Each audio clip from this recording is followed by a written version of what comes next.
sekarang daripada berbalas pantun di media, misalkan Pak Hendra, misalkan si Ferdy Sambo mengatakan bahwa Kabar Eskrim terlibat, terima, kemudian Kabar Eskrim membalas tidak. Ini berbalas pantun di media buat apa?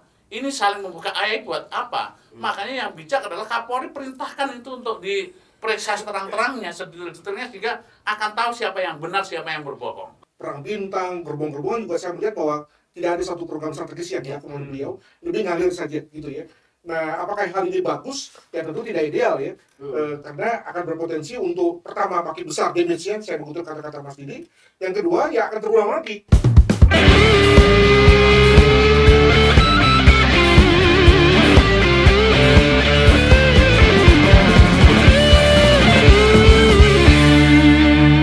Sahabat Kompas.com, kembali lagi di Gaspol Ngobrol Gas Pasti Mampu.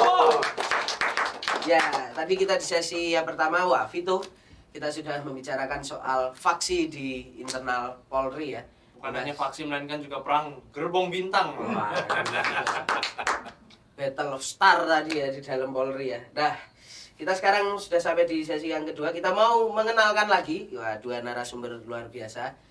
Di sebelah kiri saya ada Profesor Adrianus Mila dari Universitas Indonesia. Ya. Kemudian sebelah Vito ada siapa? Di sebelah saya ada Mas Didik dari Komisi 3 DPR RI. Salam sehat. Salam mantap selalu ya. Jadi ini di sesi berikutnya kita akan melihat dan mengomentari ini pertanyaan dari netizen ini. Wah, ini netizen Indonesia ini kan cukup cerdas, apalagi soal Polri ya. Wah, pengennya langsung komen ya. Ini sudah kita pilih komentar-komentar yang cukup akademik ya, karena panjang-panjang. Ini netizen beneran atau netizen settingan ini, agak mencurigakan ya. Nah, ini pertanyaan yang pertama. Siapa itu Mas Vito? Hani Kindangen, sepertinya orang Denmark ya. Kita bacakan. Publik sekarang tidak peduli soal perang bintang. Yang dipedulikan netizen adalah adanya tambang ilegal dan keterlibatan mafia tambang. Serta betulkah ada setoran kompensasi melindungi para pengelola tambang ilegal ini? Wah. Good ya. Jadi gimana kita Mas Didik langsung. Mas Didik, apakah hal-hal seperti ini tuh memang nyata pernah ada informasi ke Komisi 3, misalnya katakanlah tambang-tambang ilegal ini tadi memang melibatkan misalnya oknum-oknum Polri yang juga ikut mainan situ tuh, ada info itu juga nggak sih Mas? Ya, yang harus kita pahami adalah bahwa illegal mining ini kan bukan hanya sekarang. Dan illegal mining ini bentuknya kan bermacam-macam. Ya. Tentu kemudian ada dugaan publik, ada laporan publik bahwa karena mafia tambang ini memang keras sekali begitu, bahkan berpotensi merugikan negara, masyarakat daerah, ini memang disinyalir adanya backup power gitu. Backup power itu salah satunya mungkin dari aparat-aparat kita begitu. Nah, selain itu kejahatan-kejahatan yang berbasis begini bukan hanya illegal mining saja. Ada illegal thing yang lain, seperti illegal drilling, kemudian penambangan pembalakan ilegal, macam-macam begitu. Dan ini tidak sedikit kemudian laporan yang masuk dari masyarakat kemudian disinyalir melibatkan salah satunya adalah oknum-oknum kepolisian. Apakah dalam tindakan kejahatannya maupun juga di dalam penegakan hukumnya, sehingga terjadi abuse of power di sana. Nah, dalam konteks ini tentu kami sebagai DPR lebih membuka ruangnya lebih besar. Selain kami mendapatkan masukan dari civil society, dari masyarakat yang datang ke DPR, kami juga menjemput bola terhadap masukan-masukan yang ada di daerah melalui kunjungan kerja kami. Tidak sedikit kemudian persoalan-persoalan ini yang kemudian kami teruskan kepada polisi. Karena dugaan-dugaan ini tidak bisa langsung kami tindak lanjuti, tapi kami harus pastikan kepada polisi untuk diperiksa dan didalami secara utuh. Bagaimana mungkin kemudian temuan, bagaimana mungkin masukan yang disampaikan masyarakat di dasar bukti kemudian tidak ditindaklanjuti. Maka untuk itulah bahwa kami DPR terus melakukan pengawasan ini bukan berbasis untuk mengintervensi kasus, tapi kami ingin memastikan bahwa dalam ruang lingkup kepolisian tadi bisa juga terpenuhi, baik penegakan hukumnya sendiri, kemudian melindungi masyarakatnya ini juga menjadi penting. Jadi pengawasan kami di DPR memang agak cakupannya lebih general, lebih umum, lebih luas dibanding Kompolnas. Di mana Kompolnas yang terkait dengan kinerja Polri hanya ingin melaporkan kepada Presiden. Nah ini DPR lebih luas. Nah dalam hal ini tidak sedikit persoalan-persoalan yang melibatkan kepolisian, kemudian penyimpangan kewenangan, ini kemudian yang dilaporkan oleh publik, kemudian kami kembalikan ke polisi untuk dilanjut, dan tidak sedikit juga yang kemudian diungkap juga oleh polisi. Nah dalam konteks inilah bahwa kami berharap bahwa masyarakat yang mendapatkan informasi, temuan apapun, segera laporkan kepada kami, kalau memang mentok di kepolisiannya sendiri, sehingga kami bisa kawal. Terlalu banyak yang kami ceritakan jika harus satu persatu kami ceritakan, karena tidak semuanya kasus itu mentok, tapi dengan pengawasan yang kami lakukan juga tidak sedikit yang kemudian kita kawal sampai penegakan hukumnya selesai. Mas Didik, mungkin melanjutkan pertanyaan itu. Kalau dari hasil tindak lanjut DPR itu, memang yang mungkin oknum, katakanlah oknum terlibat dalam illegal mining ini levelnya sudah di level apa? Apa level Polres atau sudah sampai ke level yang lebih tinggi, Mas? Bos, jika kita melihat begitu, potensi pelanggaran tidak mengenal pangkat, tidak mengenal jabatan, tidak mengenal di mana ditugaskan. Mungkin gini, kalau kita guyonan, polisi lebih senang ditempatkan di daerah-daerah yang sumber daya alamnya besar, yang batu baranya besar seperti Kalsel. Itu pasti harapan semuanya orang mungkin gitu, karena di sana ada investasi ataupun objek-objek vital yang memang butuh kinerja polisi gitu. Tapi di sisi lain tentu kita juga tidak boleh menutup diri, kita harus lebih terbuka bahwa penyimpangan-penyimpangan itu bisa dilakukan oleh siapapun, even tanda kutip gitu, polisi yang pangkatnya masih di bawah. Salah satu contohnya, kalau benar misalkan Iwan Bolong begitu, dengan pangkatnya demikian, dia bisa mengatur kejahatan yang sedemikian besar, kemudian melakukan kontribusi kepada kejahatan. Kalau benar, ini saya katakan sekali kalau benar, tapi apapun itu, makanya untuk menjawab benar atau tidaknya, ya ini penting kepada Kapolri untuk memberi atensi, untuk membuka ini semuanya, biar institusinya ini tidak jadi bulan-bulanan, siapa yang benar, siapa yang bohong, siapa yang tidak benar. Biarlah proses yang mengatakan, sekarang daripada berbalas pantun di media, misalkan Pak Hendra, misalkan si Ferdy Sambo mengatakan bahwa Kabar Eskrim terlibat, terima, kemudian Kabar Eskrim membalas tidak. Ini berbalas pantun di media buat apa? Ini saling membuka aib buat apa? Makanya yang bijak adalah Kapolri perintahkan itu untuk diperiksa terang-terangnya, sedetailnya, sehingga akan tahu siapa yang benar, siapa yang berbohong. Oke. Mantap sekali. Bacakan pertanyaan nomor 2, Mas Tatang. Ya, ini dari Telegram ya, Mr. Joe. Wah, ini menurut saya Komisioner Kompolnas kurang kritis dalam menyikapi persoalan yang kasat mata ini. Kalau melihat perilaku polisi selama ini, baik di lalu lintas maupun penanganan perkara serta penampilan sehari-hari, ini bukan hal yang mustahil. Hanya orang yang berintegritas yang dapat membuka kotak dan melihat isi kasus yang sesungguhnya. Wah, ini luar biasa. Ini nggak ada pertanyaan, ini kayak nasihat. Jangan ini. Ya, Mr. Ini Mas, ya. karena saya kan mantan Kompolnas. Kompolnas. Kalau saya ngomong nanti jeruk makan jeruk. Ngomong apa coba ini? Iya. Ya, sebagai mantan kadang ada pesan-pesan sedikit kan enggak apa-apa. Masih kalau mantan terus ceritanya negatif aja.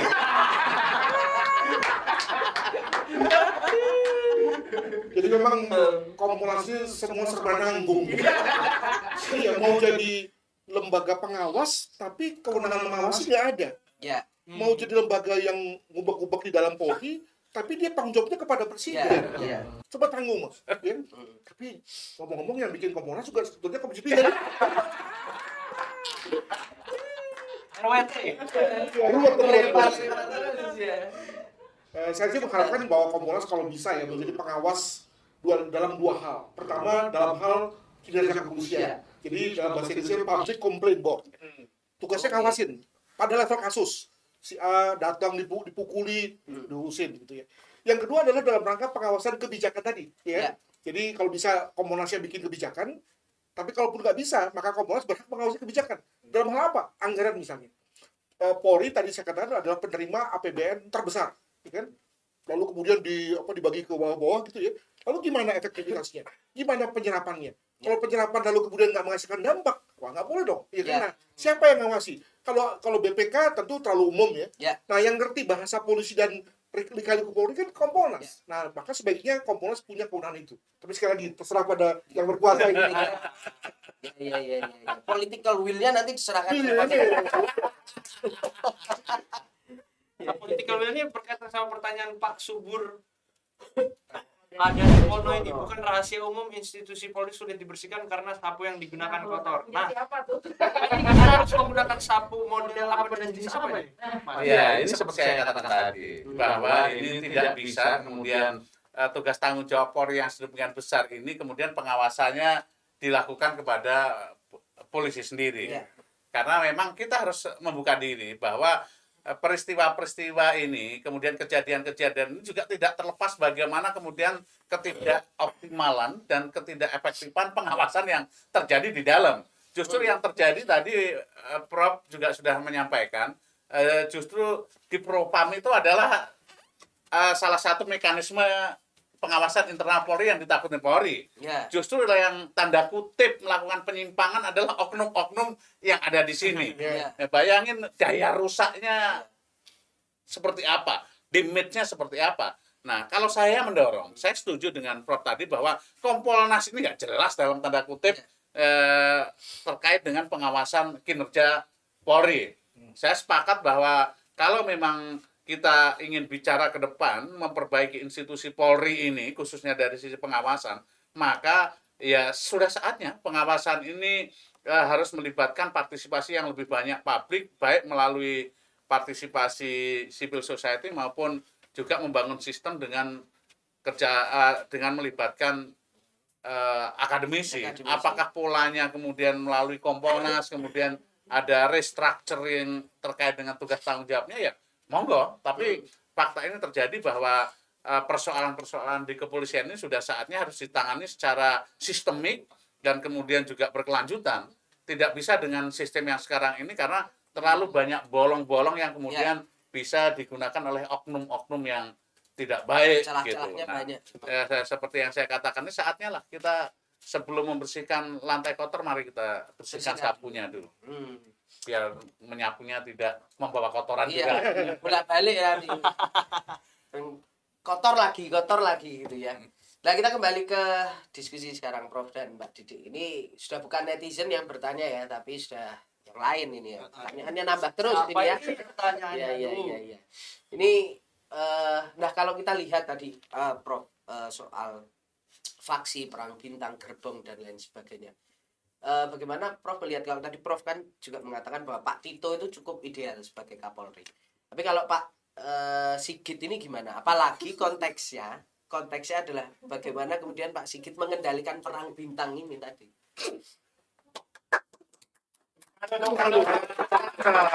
Tadi masih diminum dulu. Mas Didi nggak habis. Ini jalan keluarnya dari mana ya? Kesan saya sih beliau lebih ke bagaimana menjalani hari-hari secara rutin saja. Yang tidak memiliki satu langkah strategis untuk mengatasi ini. Jadi kalau kita anggap bahwa kasus Sambo itu adalah milestone yang negatif ya, tapi kita ini kan sebagai bangsa Indonesia kan selalu cari hikmah aja ya. Ada nggak ya hikmah dari kasus Sambo? Saya mengharapkan ada satu pembicaraan serius di kalangan Polri, misalnya tentang tata kelola, pengawasan internal dan seterusnya. Nggak ada tuh, gitu ya. Itu nggak kelihatan. Jadi lebih kepada bagaimana agar kapal besar yang namanya Polri ini bisa jalan sesuai tugasnya saja. Maka dalam rangka terkait dengan isu perang bintang, gerbong-gerbongan juga saya melihat bahwa tidak ada satu program strategis yang dilakukan oleh beliau, lebih ngalir saja gitu ya. Nah, apakah hal ini bagus? Ya tentu tidak ideal ya, karena akan berpotensi untuk pertama makin besar damage-nya, saya mengutip kata-kata Mas Didi. Yang kedua, ya akan terulang lagi gitu ya. Nah, kembali tadi pada pertanyaan yang pertama tadi. Pertanyaan dari Pak Kidang, Ibu Kedang itu adalah begini sebelumnya cara melihatnya. Nggak peduli kita sebagai masyarakat dengan soal perang bintang soal faksi itu terlalu elit loh. Yang penting kita sebagai publik melihat kinerjanya saja. Merasakan kinerja Iya. Polri itu ya. Masalahnya adalah bahwa hati-hati juga masyarakat kalau mengharapkan kinerja saja ketika ada perang bintang begitu, karena biar bagaimanapun sooner or later, cepat atau lambat akan terasa di lapangan. Ya. Apa namanya, teman-teman yang ada di brigadir, Ya. barada yang memang tugasnya sebagai frontier ya, sebagai orang-orang di depan, itu lalu menjadi nggak semangat, menjadi seperti tidak punya militansi, dan juga ada kemungkinan misalnya karena yang naik itu adalah orang-orang yang memang tidak bermutu, Ya. maka lalu perintah ke bawahnya juga nggak jelas, gitu kan? Belum lagi kalau sudah perintah ke bawah nggak jelas, ditambah lagi kewajiban store ke atas. Nah, tambah Ya. lagi membuat lalu ujung-ujungnya kemudian masyarakat terlayani, ya dikit-dikit diminta duit, ya. Sehingga sebetulnya juga walaupun memang ini menjadi satu isu yang elit, tapi kita sebagai publik juga berhak tahu dan juga berhak untuk mengharapkan ada penyelesaian. Begitu. Oke. Siap. Nah, ini Pak Didi, ini kan Pak Sigit ini kan apa ya? Kapolri yang kemudian dia melompat berapa? 4 ya kayaknya ya.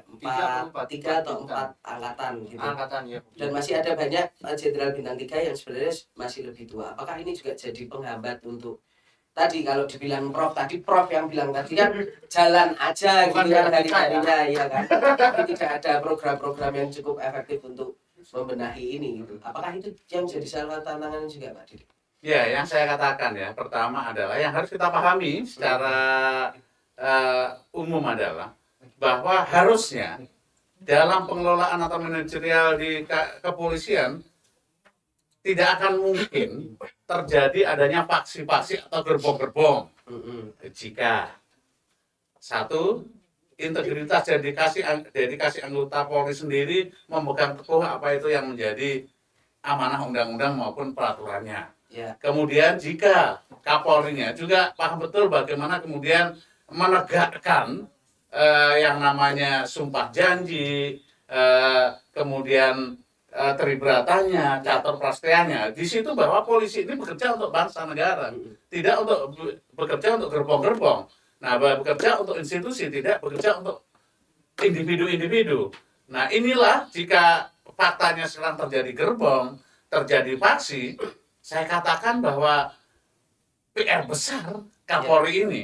Bahkan bisa dikatakan bahwa Kapolri ini tidak mampu mengendalikan polisi secara solid tunggal dalam korps jika memang benar terjadi gerbang-gerbang atau faksi-faksi.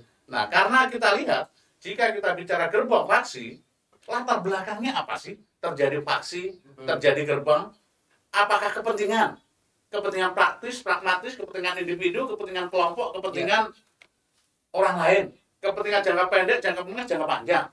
Nah, ini kalau kita bicara faksi, gerbang kan kepentingannya ke situ. Padahal jika kita bicara sebagai anggota Polri, harusnya dia sesuai sumpah jabatannya, dia harus patuh tunduk kepada kepentingan bangsa dan negara dan masyarakat. Clear, loud and clear, hanya itu. Tidak ada lain. Jika di luar itu, maka pasti ini terjadi penyimpangan ataupun juga penyelewengan, kan gitu. Nah, dalam konteks itulah bahwa saya kok meyakini gitu, Pak Presiden karena hak prerogatifnya memilih Kapolri Pak Listio ini didasarkan kepada alasan yang cukup panjang dan cukup strategis dan cukup matang. Meskipun pada dalam diskursus angkatan Pak Listio relatif muda, masih ada angkatan yang di atasnya.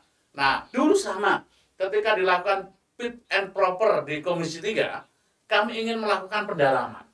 Kami melakukan konfirmasi, validasi terhadap setiap masukan publik atau civil society di dalam fit and proper itu.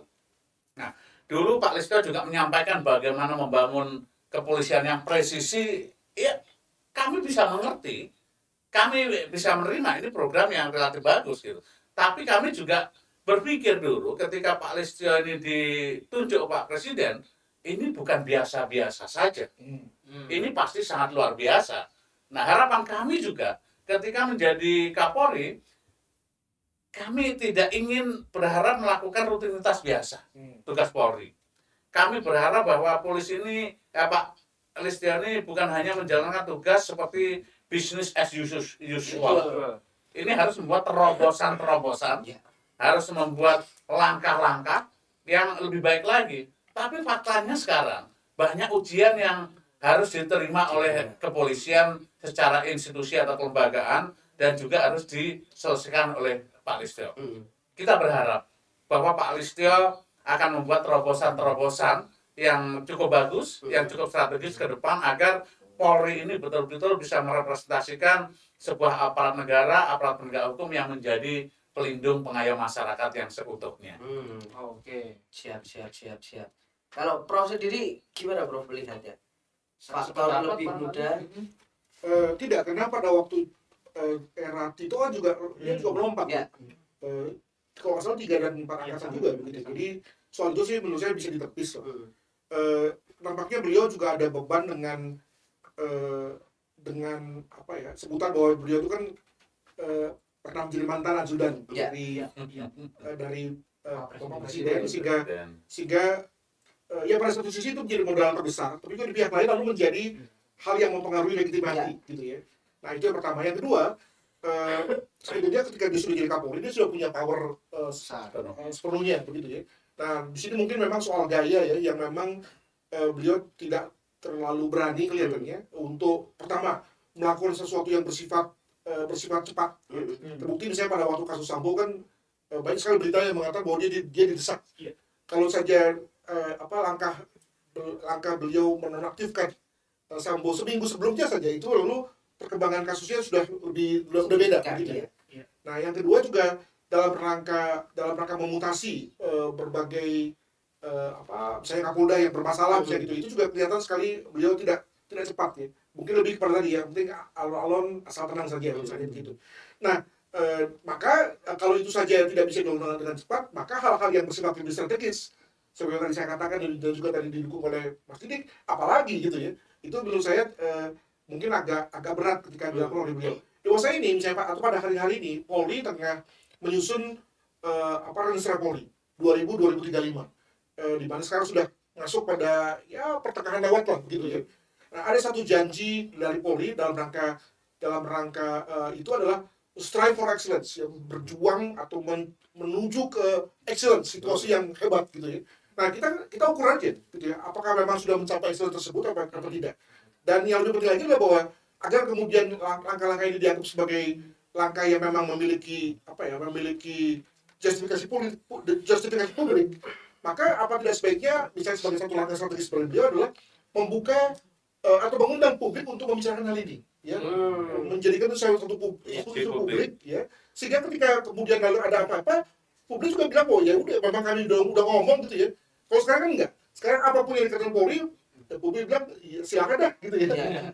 Bagus ada gitu kan. Nah jadi menurut saya kalau tadi kita bicara mengenai langkah yang strategis, maka beliau masih punya kesempatan tadi untuk memberikan satu ruang pada publik untuk ikut serta dalam rangka bagaimana nih Polri ke depan dalam rangka dari tahun 2025 hingga 2050. Demikian. Oke. Satu lagi Mas Didi. Kalau kita tadi sudah mengevaluasi kinerja Pak Listio Sigit gitu kan. Ini kan Pak Listio Sigit masih akan lama. Masih hingga dan akan menghadapi pemilu 2024 serentak yang tantangannya juga luar biasa. Nanti pilkada itu kan selalu tensinya selalu tinggi. Banyak kantor polisi dibakar dan sebagainya. Iya. Jadi kalau misalnya, kalau pilkada serentak berarti rusuh serentak kan ngeri nih. Kalau misalnya gaya kepemimpinannya masih quote unquote lambat. Artinya apa yang perlu dibenahi dari Pak Listio itu untuk beberapa tahun ke depan dalam gaya kepemimpinan mungkin? Ya pasti kalau saya melihat leadership beliau ini ya relatif oke sebagai Kapolri. Kan ini bukan hanya persoalan gaya atau style leadership, tapi bagaimana kemudian mampu membangun sebuah sistem yang kemudian bisa mengkolaborasikan dengan seluruh pemangku kepentingan, bukan eksklusif, harus inklusif, kemudian civil society, kemudian kelompok strategis masyarakat yang lainnya, ini harus disatukan menjadi satu barisan di dalam konteks menghadapi pemilu 2024. Pemilu 2024 ini bukan hanya tanggung jawab Polri, Bos. Ini tanggung jawab bangsa dan negara kita, tugas pemerintah. Dan kemudian kita harus pastikan bahwa 2024 ini pemilu berjalan. Karena apa? Jangan sampai lagi ada diskursus bahwa ada penundaan pemilu, ada penggagalan pemilu gitu. Ingat loh, pemilu itu sebagai sarana power correction rakyat terhadap pemimpinnya, terhadap kekuasaannya. Jika rakyat hak correctionnya itu tidak diberikan, maka kita tidak tahu mengukur bagaimana pemimpin ini memang merepresentasikan kepentingan rakyat atau tidak ke depannya. Nah, untuk itulah tentu dalam konteks ini, di dalam konteks menjaga keamanan dan ketertiban ini, peran Polri sangat besar. Karena apa? Jangan sampai kemudian atas nama keamanan, bahwa adanya kekacauan atau kericuan di masyarakat, kemudian pemilu 2024 tidak bisa dijalankan. Karena jika atas nama keamanan kemudian pemilu 2024 ini tidak dijalankan, ini juga akan menambah deretan kegagalan tugas dan kinerja Polri ke depan. Nah, untuk itu Pak Listio masih muda, tentu pergantian pemerintahan ini juga lambat laun akan terjadi di pemilu 2024 besok. Siapa yang terpilih tentu ini rakyat yang akan menentukan gitu. Nah, untuk itulah bahwa sekali lagi saya berharap bahwa Pak Listio dengan jajaran Kapolri memastikan bahwa event-event besar, event-event pemilu di 2024 ini betul-betul sukses perencanaan, sukses pelaksanaan, dan sukses hasilnya. Semuanya tergantung bagaimana komitmen kepolisian. Amin, amin. Nah, semoga ini PR besar ya, yang cukup berat juga ini untuk Pak Listio. Nah, kalau Prof melihatnya seperti apa, Prof? Nanti di 2024 apa yang harus dibutuhkan oleh Pak Listio Sigit? Karena ini kan kasus Sambo kemarin juga membuat citra Polri turun nih.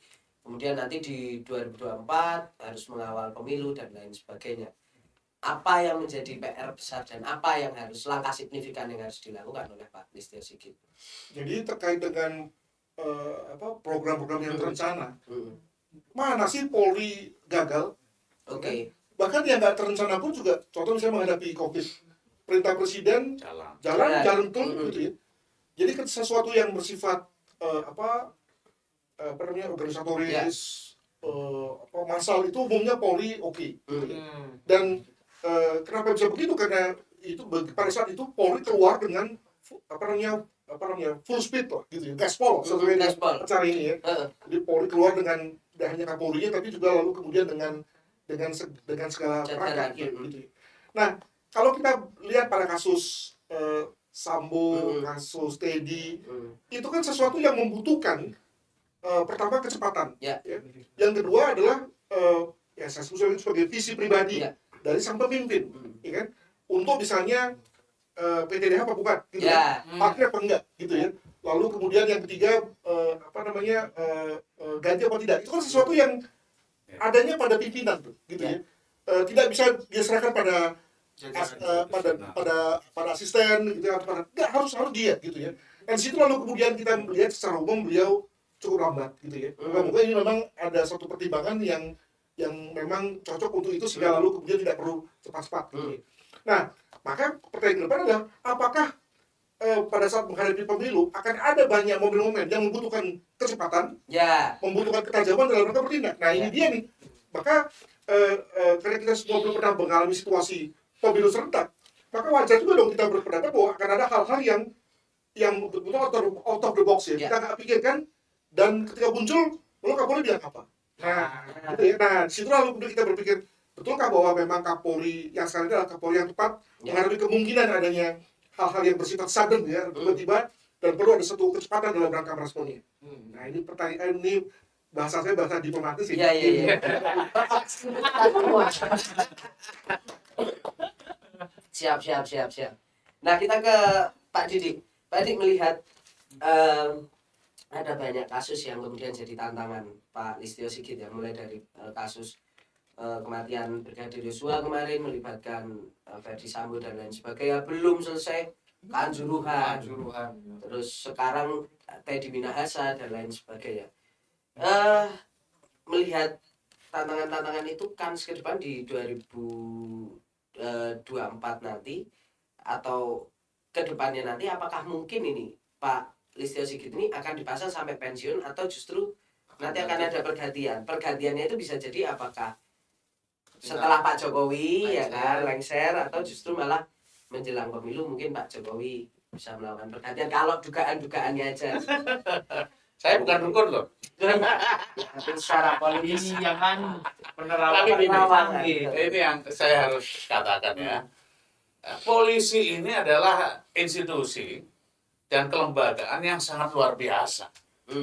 Secara skill, secara teknik, secara psikologis. Ya. Dalam konteks penegakan hukum, kasus seberat apapun bisa diungkap oleh polisi.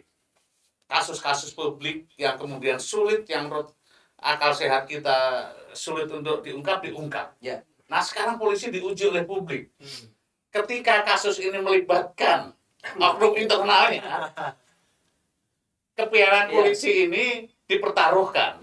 Karena ini tergantung juga terkait dengan integritas dan dedikasinya.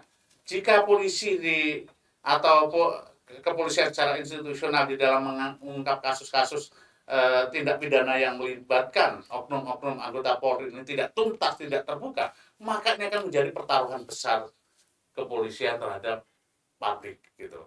Nah, dalam konteks itulah bahwa jika Pak Kapolri ini tidak bisa memantau dengan baik, jika kemudian seolah-olah rasa keadilan ini terkoyak di tengah-tengah masyarakat, pasti akan kemudian berpengaruh kepada trust publik, khususnya kepada Pak Kapolri.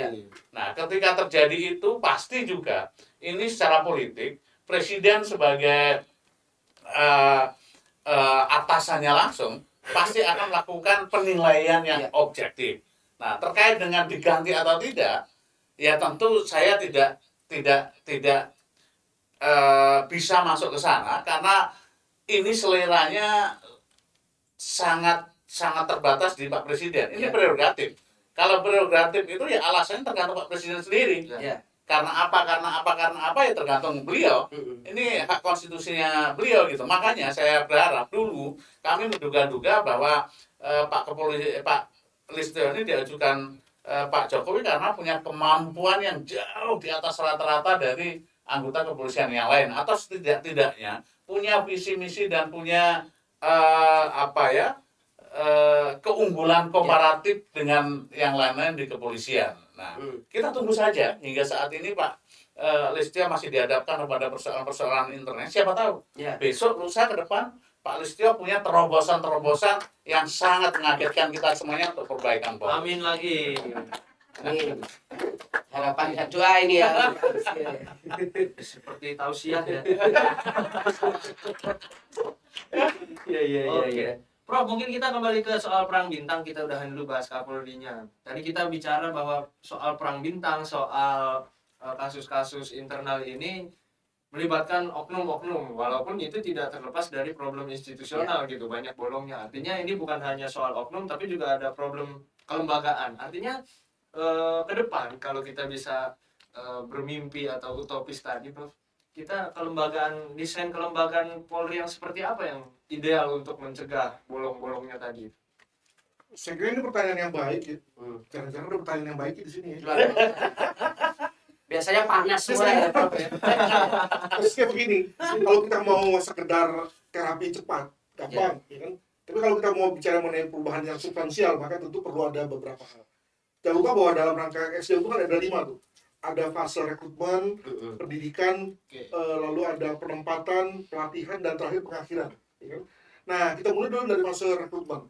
Ya, maka bisa sebagai contoh gini, apakah masih perlu kita membuat pendekatan yakni adanya multi entry dalam rangka pendidikan SDM Polri. Jadi ada yang masuk dari jalur brigadir, bintara, dan kemudian perwira.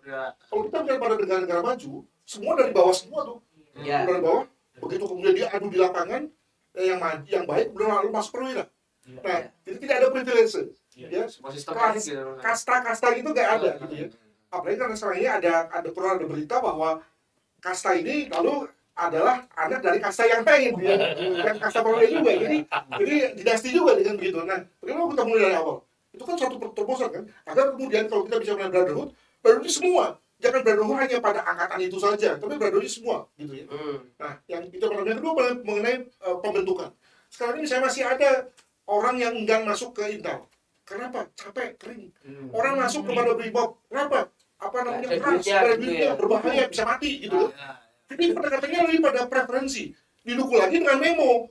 Nah, memo juga datang dari saya juga nih. Iya, iya, iya, iya. Nah, bagaimana kalau faksi-faksi terkait dengan korps itu hilang, ya? Karena artinya semua merah putih. Betul-betul kita bicara mengenai integritas dalam rangka sekali menjadi anggota Polri, ya siap dong ditempatkan di mana. Iya. Ya. Yang ketiga soal penugasan. Nah, di sini juga jangan lalu karena bukan anaknya siapa-siapa ditempatkan di ujung Indonesia sana. Ya, Sementara kalau perbatasan anaknya gitu. si Anu ditempatkan di sekitar Monas, ini juga nggak benar dong. Nah, itu kan juga Oh, soal iya. SDM juga kan. Itu ujung-ujungnya membuat lalu faksi juga. Ada faksi Jakarta, Ya. faksi luar Jakarta, faksi entah berantah gitu kan. Nah, lalu kemudian Faksi orang biasa yang ada itu. ini pada semua level tuh ada langkah-langkah strategis yang kemudian mengurangi. Karena tidak ada mas, menurut saya satu kegiatan yang langsung yang bisa mengubah ini, maka mesti ada kegiatan terkait dengan levelingnya dan itu berlangsung konsisten dan terus menerus. Nah, soal konsistensi ini juga penyakit di Polri ini, gitu ya. Oke, pada eranya Pak Listio ada program apa gitu ya, yang bagus. Apa kalau pada Kapolri berikutnya? Ya, diteruskan. Terus nggak mungkin. Ya. Nah, Oh, berbong iya. lagi. Nggak mungkin. Berarti ini hampir sama kayak DKI Jakarta ya. Apa gitu. Tapi sekali lagi yang bisa memastikan agar gerbong itu jalan, ya beliau ini. Balik ke sini, balik ke sini. Iya. Nah, ini pertanyaan terakhir untuk Prof dan juga Pak Didi. Ini masih banyak kasus-kasus yang mengambang. Ini kan kasus Teddy Minahasa, Ismail Bolong, dan masih banyak lah kasus-kasus yang lain. Sedikit dan sederhana saja, apa harapan dan pesan untuk Pak Kapolri untuk menyelesaikan ini semua? Dari Pak Didi dulu. Ya, kembali karena Kapolri ini tanggung jawabnya cukup besar secara institusional kelembagaan, apalagi bahwa Pak Kapolri ini dipilih langsung dengan hak prerogatifnya Presiden, maka tentu Kapolri harus menyadari bahwa tugas dan tanggung jawab ini didedikasikan bukan untuk person-person atau individu-individu, apalagi untuk kepentingan praktis dan pragmatis. Oke. Dedikasi dan integritasnya untuk bangsa, negara, dan masyarakat. Apalagi bahwa di dalam memangku kepentingan ini, beliau juga mengucapkan sumpah janji, kemudian sebagai anggota Polri, saya katakan sekali lagi, ada Catur Brata sama Tribrata sama Catur Prastia, ini adalah janji. Yang dimensinya juga ada dimensi spiritual, Ya. dimensi tanggung jawab pada Allah. Tausiah kita hari ini. Makanya dalam konteks ini saya berharap Kapolri betul-betul tegak lurus pada tanggung jawabnya. Ya. Jika memang Kapolri memang tegak lurus pada tanggung jawabnya, maka seluruh persoalan yang ada di kepolisian yang melibatkan, khususnya yang melibatkan oknum Polri ini harus segera disikat habis. Jangan pernah toleransi adanya perilaku menyimpang itu. Saya berharap bahwa harus tegas, tegak lurus untuk melakukan pembenahan secara Ya. utuh di kepolisian. Karena tanggung jawabnya itu tadi tidak hanya untuk manusia tapi Gusti Allah gitu ya. Ya, ini luar biasa sekali. Iya. Nah, kalau Prof ya, Prof, kayaknya udah lelah memberi pesan ke Kapolri kayaknya. Saya bilangnya gini, memang ini masalah publik ya, Ya. tapi solusinya elit. Iya. Kalau Oke. masalah publik, solusinya publik enak kita. Saya ikut demo aja gitu. Tapi solusinya elit. Ini terserah pada Pak Kapolri dan jajaran gimana penyelesaiannya. Ya, terserah Anda, kami ikuti aja, nunut saja gitu ya. Iya. Nah, yang jelas adalah jangan dibiarkan ngambang. Dan kalau bisa sih setiap kali ada progres dibicarakan kepada publik. Publik. Saya dengar misalnya sekarang ini kalau kita datang ke Humas minta statement yang diberikan bukan lagi pernyataan langsung tapi pernyataan yang ditaping. Nah, diatur lagi. Nah, demikian. Iya. Respect. Ya, respect sekali. Iya. Ya, jadi ini pesannya menyeluruh tadi ya dari Pak Kapolri, Humas juga. Sedikit menitipkan pesan ya, ini rekan-rekan wartawan juga agak susah kan. Gitu. Terima kasih Prof dan juga Pak Didi. Wah, luar biasa. Terima kasih teman-teman sahabat Kompas.com. Itulah tadi gaspol kita di edisi Perang Bintang di internal Polri. Semoga Ya, obrol-obrol ini ada manfaatnya ya. Ya, memperbanyak manfaat ketimbang mudarat. Karena tadi pembicaraan kita tidak hanya level horizontal tapi vertikal. Ya. Terima kasih sahabat Kupas.com. Saya Tatang Guritno. Saya Vittorio. Kita ketemu lagi di Gaspol selanjutnya. Tetap ngegas dan tetap nampol.